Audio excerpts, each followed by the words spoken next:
السلام علیکم درنو قدرمنو دوستانو، دا ویډیو د پښتو د مشهورې ټیک ټاکر زیبا ګل په باره کې ده. د هغې یو څو ویډیوګانې موږ ته چا راولېږلې چې په دغه ویډیوګانو کتلو باندې یقینا چې سړی ډېر زیات خفه شي.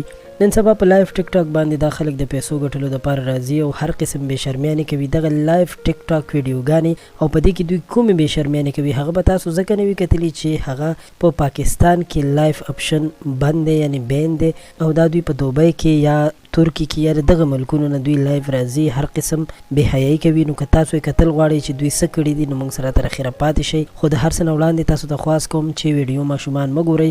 اکثر کسان په کمنټ کې هم داسې خبرې کوي چې هغه خبرې بالکل د کتلو نه وي، یعنې ګډ وډ کمنټونه کوي، غلط کمنټ کوي. نو په یاد ولرئ که تاسو هر څوک غلط کمنټ کوئ نو اول تاسو د دوی ویډیوګانې وګورئ چې دوی پکې کوم کارونه کوي. زموږ د ویډیو مقصد دا نه دی چې په یو چا الزام ولګو، خو موږ ته یو څو ویډیوګانې تصویرونه چا راولېږل چې په کتلو سره رښتیا هم انسان خفه شي چې زیبا ګل ځان ته پښتنه هم وایي. دوی د پښتني بچي خرابوي او ځکه یې خرابوي چې دوی کوم کنټینټ جوړوي، کوم بدې ردې، کوم بې حیایي، کوم لباس اچوي یا کوم د دوی شان شوکت دی. نو هغې کتلو سره نن سبا موبایل هر ماشوم سره په لاس کې وي، نو ماشوم ورسره خامخا بېلارې کېدلی شي. او زموږ د هر ویډیو همدا مقصد وي چې ماشومان یا نوی کول بېلارې نه شي او هغوی د بېلاریتوب نه وساتل شي. نو درنو دوستانو، د دوی ویډیوګانې چې هر څوک ګورئ نو احتیاط کوئ، د دوی ویډیوګانې بالکل مه ګورئ، ستاسو ماشومان بېلارې کېدلی شي. او د کومې ویډیوګانو خبره چې زه تاسو سره کوم نو که تاسو په لایف کې کوم بهر ملکونو کې کوم کسان ناست دي هغه د دوی لایف وګورئ، بیا به تاسو ته معلومه شي چې دوی څومره بې حیایي پکې کوي. او د دوی کومې ویډیوګانې چې دي هغه یقینا چې په فیسبوک باندې د شیر کولو نه دي، نه په یوټیوب د شیر کولو دي. او دغه ویډیوګانې بالکل